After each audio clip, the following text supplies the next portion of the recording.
Ongole sitting ఎంపీగా ఉన్నటువంటి మాగుంట శ్రీనివాసరెడ్డికి జగన్మోహన్ రెడ్డి భారీ ఝలకిచ్చిన నేపథ్యంలో ఇప్పుడు మాగుంట శ్రీనివాసరెడ్డి తిరిగి జగన్మోహన్ రెడ్డికి భారీ ఝలక్ ఇవ్వబోతున్నారు. ఆయన మరో 2 రోజుల్లో వైఎస్ఆర్సీపీని బీడి టీడీపీ తీర్థం పుచ్చుకోబోతున్నారు, టీడీపీ కండువా కప్పుకోబోతున్నారు అంటూ కూడా ఒక వార్త ఇప్పుడు సోషల్ మీడియాలో చక్కర్లగుంటున్న నేపథ్యంలో ఈ అంశానికి సంబంధించి మనతో మాట్లాడేందుకు ప్రముఖ రాజకీయ విశ్లేషకులు కేపీ రావు గారు మనతో ఉన్నారు. ఆయనతో మాట్లాడు. సార్ నమస్తే సార్. నమస్తే అండి. సార్, రానున్న లోక్సభ ఎన్నికల్లో ఎట్టి పరిస్థితుల్లో ఒంగోలు పార్లమెంట్ స్థానం నీకు ఇవ్వను అని జగన్మోహన్ రెడ్డి ఇప్పుడు సిట్టింగ్ ఎంపీగా ఉన్నటువంటి మాగుంట శ్రీనివాస్ రెడ్డికి కరాఖండిగా తేల్చి చెప్పాడు, భారీ షాక్ ఇచ్చాడు అనేది నిన్న మొన్నటి వరకు ఒక వార్త ఉంటే, ఇప్పుడు మాగుంట శ్రీనివాస్ రెడ్డి జగన్మోహన్ రెడ్డికి భారీ ఝలక్ ఇవ్వబోతున్నాడు. ఆయన వైఎస్ఆర్సీపీని వీడి 2-3 రోజుల్లో టీడీపీలో జాయిన్ కాబోతున్నారు. టీడీపీలో జాయిన్ అయిన తర్వాత ఆయన రానున్న లోక్సభ ఎన్నికల్లో ఒంగోలు నుంచి టీడీపీ నుంచి పోటీ చేసి గెలిచి తీరుతానంటూ కూడా కొన్ని వ్యాఖ్యలు చేసినట్లుగా ఇప్పుడు మనకి ఒక వార్త సోషల్ మీడియాలో చక్కర్లు కొడుతూ ఉంది. ఏంటి సార్, ఇంతకీ మాగుంట శ్రీనివాస్ రెడ్డికి జగన్మోహన్ రెడ్డి భారీ ఝలక్ ఇచ్చినట్ట, లేదా టీడీపీలో చేరి పోటీ చేస్తే మాగుంట శ్రీనివాస్ రెడ్డి జగన్మోహన్ రెడ్డికి భారీ ఝలక్ ఇచ్చినట్ల, ఎవరికి ఝలక్ ఇచ్చినట్లు? సార్, ఇప్పుడు రాజకీయాల్లో బీఫారాలు ఇచ్చినా కూడా మార్చిన సందర్భాలు ఉన్నాయి. పార్టీల్లో వచ్చి జంప్ అయ్యి అక్కడి నుంచి ఇక్కడికి, ఇక్కడి నుంచి అక్కడికి. ఇదే మాగుంట శ్రీనివాస్ రెడ్డి గారు గతంలో తెలుగుదేశం పార్టీ నుంచి వైఎస్ఆర్ పార్టీకి వెళ్ళారు, అంతకుముందు కాంగ్రెస్ పార్టీలో. ఇప్పుడు ఆ ఒంగోలు సీట్ అనేది ఆ కుటుంబానికి 34 సంవత్సరాల నుంచి ఎంపీ సీట్ వాళ్ళ బ్రదర్ దగ్గర నుంచి, వాళ్ళ వదిన గారి దగ్గర నుంచి, ఆయన దగ్గర నుంచి వాళ్ళ చేతుల్లోనే ఉంది. బయటికి తక్కువ వెళ్ళింది. ఇప్పుడు ఆయనకి కారణాలు ఏమైనప్పటికీ, ఆర్థికమైన కారణాలు కావచ్చు, రాజకీయమైన కారణాలు కావచ్చు, లేకపోతే ఇంకేదైనా వ్యక్తిగత అభిప్రాయ భేదాలు కావచ్చు, ఒక అభిప్రాయ భేదం వచ్చినాక జగన్మోహన్ రెడ్డి గారు ఎక్కడ బెండ్ కాదు.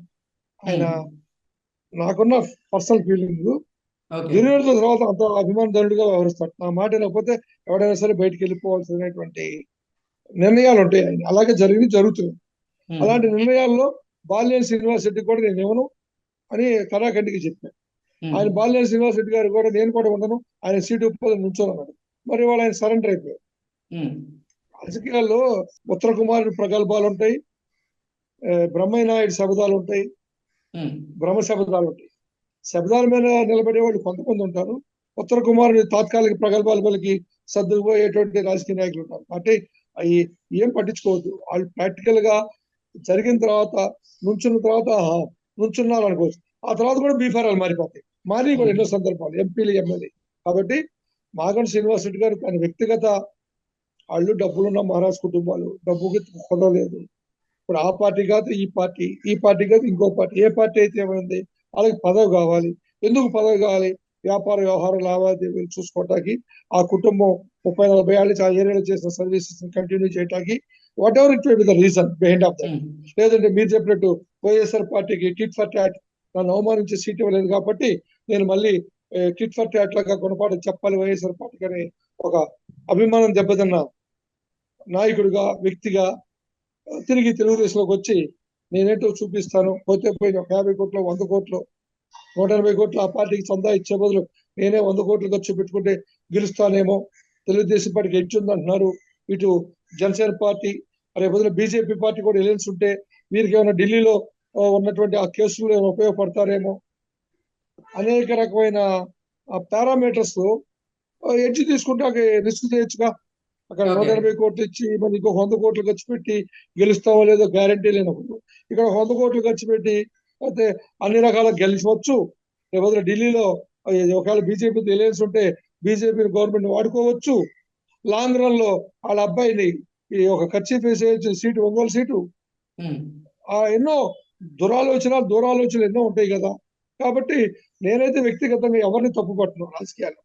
రాజకీయాల్లో ఏ వ్యక్తి అయినా అవసరాలను బట్టి ప్రతి పరిస్థితిని తనకు అనుకూలంగా మార్చుకునేవాడే రాజకీయ నాయకుడు. ఎలా గెలిచావని అడుగుతారు కదండి, గెలిచావా లేదని అడుగుతారు కానీ ఎలా గెలిచావని ఎవరు అడుగుతారండి? ఈ సొసైటీలో ఎవరు అడగరు. నువ్వు దొంగోట్లు గెలిచావని ఎక్కడ రాయరు. ఎస్, 100 సీటుని ఎంపీ సర్టిఫికేట్ ఇస్తారు, 100 సీటు ఎమ్మెల్యే సీట్ ఇస్తారు. అంతే దొంగతనం గెలిచాడు ఎక్కడ చెప్పరు, దొంగోట్లు గెలిచి. కాబట్టి గెలుపు ముఖ్యం. అలాగే గెలుపు గుర్రాలు ముఖ్యం. తెలుగుదేశం పార్టీకి గెలుపు గుర్రాలు కావాలి, డబ్బు ఖర్చు పెట్టేవాళ్ళు కావాలి. ఎంపీ క్యాండిడేట్లు అంటే మినిమం 50 నుంచి 100 కోట్లు ఖర్చు పెట్టి క్యాండిడేట్లు కావాలి. వాళ్ళందరూ ఉంటే కింద ఎమ్మెల్యేలు స్ట్రెంగ్తన్ అవుతారు. కొన్ని చోట్ల ఎమ్మెల్యేలు డబ్బు ఖర్చు పెట్టే వాళ్ళు ఉంటారు. అన్ని డబ్బులతోనే రాజకీయం నడవు కదా. డబ్బుతోనే రాజకీయం నడితే ఈ దేశంలో డబ్బున్న వాళ్ళందరూ ఎంపీలు ఎమ్మెల్యేలు అవుతారు కాదుగా. డబ్బు లేని బడుగు బలహీన వర్గాలు, సామాన్య కుటుంబాలు, మధ్యతరగతి కుటుంబాలు కూడా ఎమ్మెల్యేలు ఎంపీలు అవుతారు. ఒకప్పుడు ఎన్టీ రామారావు టైంలో కట్టుబట్టలతో వచ్చి ఎంపీలు ఎమ్మెల్యేలు ఉన్నారు. కాబట్టి డబ్బుతోనే రాజకీయం నడవదు. కాబట్టి ఇది ఒక పారామీటర్ ఇద్దరికి, అటు మాగంటి శ్రీనివాసరెడ్డి గారికి ఇటు తెలుగుదేశం పార్టీ ఇద్దరికి అవకాశం అవసరం ఉంది. కాబట్టి ఆయన చేరటంలో తప్పులేదు, ఇటు చేర్చుకోవడంలో తప్పులేదు. కాకపోతే వచ్చే ప్రాబ్లం ఏంటంటే ఈ రాజకీయ నాయకుల్లో, వ్యాపారవేత్త రాజకీయ నాయకులు వాళ్ళ వ్యాపారాల అవసరాల కోసం ఓసరవెల్లిలాగా పార్టీలు మార్చడం, అది పార్టీలకి నష్టం జరుగుతుంది. ఏ పార్టీ అయినా, తెలుగుదేశం అయినా, వైఎస్ఆర్ పార్టీ అయినా, బీజేపీ పార్టీ అయినా, ఇంకో పార్టీ అయినా, ఈ రాజకీయ ఓసరవెల్లి వ్యాపారవేత్తల విషయంలో కొంచెం జాగ్రత్తగా ఉండి జరిగిన పొరపాట్లు సర్దిద్దుకోకుండా భవిష్యత్తులో అట్లాంటి పొరపాట్లు చేయకుండా ఏదైనా పబ్లిక్ లో ఒక కమిట్మెంట్ ఇస్తే ఆ కమిట్మెంట్ ని మళ్ళీ భవిష్యత్తులో తప్పారనుకోండి ప్రజలు నిలదీస్తారు. ఎన్టీ రామారావు వచ్చినాక రాజకీయాలు రోడ్డు మీద తీసుకొచ్చారు. అంతకుముందు ఎమ్మెల్యేలు, ఎంపీలు దర్శనం జరగాలంటే తిరుపతి వెంకట స్వామి దర్శనం దొరికినంత కష్టం ఉండేది. ఇవాళ ప్రతి ఒక్క రాజకీయ నాయకుడిని ప్రజలు తిరగబడ్డారు, నిలదీస్తున్నారు. అది because of NT Rama Rao awareness, ఆయన వచ్చినాక తీసుకొచ్చిన అవేర్నెస్. కాబట్టి ఆ కమిట్మెంట్ ఇక ముందైనా ఏ పార్టీలో అయినా చేరే నాయకులు కానీ, చేర్చుకునే పార్టీ కానీ, చేరే వాళ్ళని నిబద్ధత మళ్ళీ పార్టీలు మారకుండా ఇదే పార్టీలో కంటిన్యూ అవుతామని చెప్పి డిక్లరేషన్ తీసుకుంటే మంచిది. లేకపోతే కారణాలు ఏమైనప్పటికీ ఒక్కొక్క ఎన్నికలు ఒక్కొక్క పార్టీ అంటే ప్రజాస్వామ్యం మీద అసహ్యం కలుగుద్ది, ప్రజలకి ఒక విరక్తి భావం కలుగుద్ది. ఆ విరక్తి భావం ఓటు రూపాయలు వస్తుందనుకోండి ఓడిపోతాం.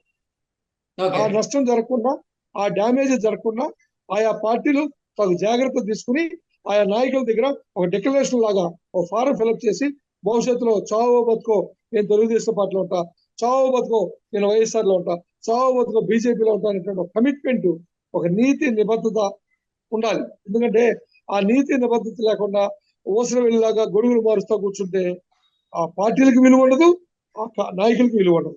ఓకే, కేపీ రావు గారు, ఒకవేళ గనక ఇప్పుడు మాగుంట శ్రీనివాసరెడ్డి టీడీపీలో జాయిన్ అయ్యి రానున్న లోక్సభ ఎన్నికల్లో ఆయన ఎంపీ అభ్యర్థిగా టీడీపీ నుంచి పోటీ చేస్తే గెలుపు అవకాశాలు ఎలా ఉంటాయి? ఇటు సైడ్ నుంచి ఏమో చెవిరెడ్డి భాస్కర్ రెడ్డి పోటీ చేయబోతున్నారంటూ కూడా ఒక వార్త ఇప్పుడు సోషల్ మీడియాలో చక్కర్లు కొడుతూ ఉంది. సార్ అక్కడ 30-40 సంవత్సరాల నుంచి మాగండు కుటుంబానికి డైరెక్ట్ గా ఇండైరెక్ట్ గా లబ్ధి పొందిన వాళ్ళు ఎక్కువ ఉన్నారు. ఓకే. ప్లస్ ఇప్పుడున్న సిచ్యువేషన్ లో తెలుగుదేశం పార్టీకి ఎడ్జ్ ఉందని చెప్తున్నారు. దానికి తోడు జనసేన, బీజేపీ కలిస్తే బీజేపీ కలయిక ఎందుకు ఉపయోగపడుతుందంటే ఎలక్షన్ కమిషన్, పోలీస్ కంట్రోల్, ఈ రెండింటికి ఉపయోగించుకోవడానికి బీజేపీ తెలియసి పెట్టుకోవాలని బాబు గారు చూస్తున్నారని మీడియాలో ప్రచారం జరుగుతుంది. ఈ 3 శక్తులు ఒకటైనాక ఆయన ఒంటరిగా వైఎస్ఆర్ పార్టీ గెలవటం అనేది కష్టం. ఎందుకంటే 2014 ఎన్నికల్లో అది రుజువు అయింది. ఎందుకంటే వైఎస్ఆర్ పార్టీ గెలిచిపోతుంది, గెలిచేశాం అని చెప్పి నేను హోమ్ మినిస్టర్ని, నేను డిప్యూటీ చీఫ్ మినిస్టర్ని పదవులు కూడా పంచుకున్నటువంటి నాయకులు చివరి వారం అంటే 2014లో ఒంగోలు ఎంపీ స్థానాన్ని వైసీపీ కైవసం చేసుకుంది కదా. మరి 2014 ఎన్నికల్లో బీజేపీ, జనసేన, టీడీపీ నుంచోటం చివరి 1 వీక్ లో ఈ ఐటీ ప్రొఫెషనల్స్ వీళ్ళంతా చంద్రబాబును గెలిపించుకోవాలి, కొత్త రాష్ట్రం దెబ్బతింటాం అనే ఉరుకులు పరుగుల మీద వచ్చి ఓట్లు వేయటం వల్ల చివరి 5-6 లక్షల ఓట్లు దాటితో బయటపడ్డారు. అది బీజేపీని కలుపుకోవటం SC community, Christian vote, minority vote కొద్దిగా దూరం అయింది TDP. 2014 general MLA, MP elections కన్నా కూడా లోకల్ బాడీ ఎలక్షన్స్ లో తెలుగుదేశం పార్టీకి ఎక్కువ ఓట్లు వచ్చినాయి. మీరు చెక్ చేసుకోండి. కాబట్టి రేపు కూడా 2024 ఎన్నికల్లో వీళ్ళందరూ కలిస్తే బెనిఫిట్ ఉంటుంది, 47% వస్తుంది. Okay sir, thank you so much.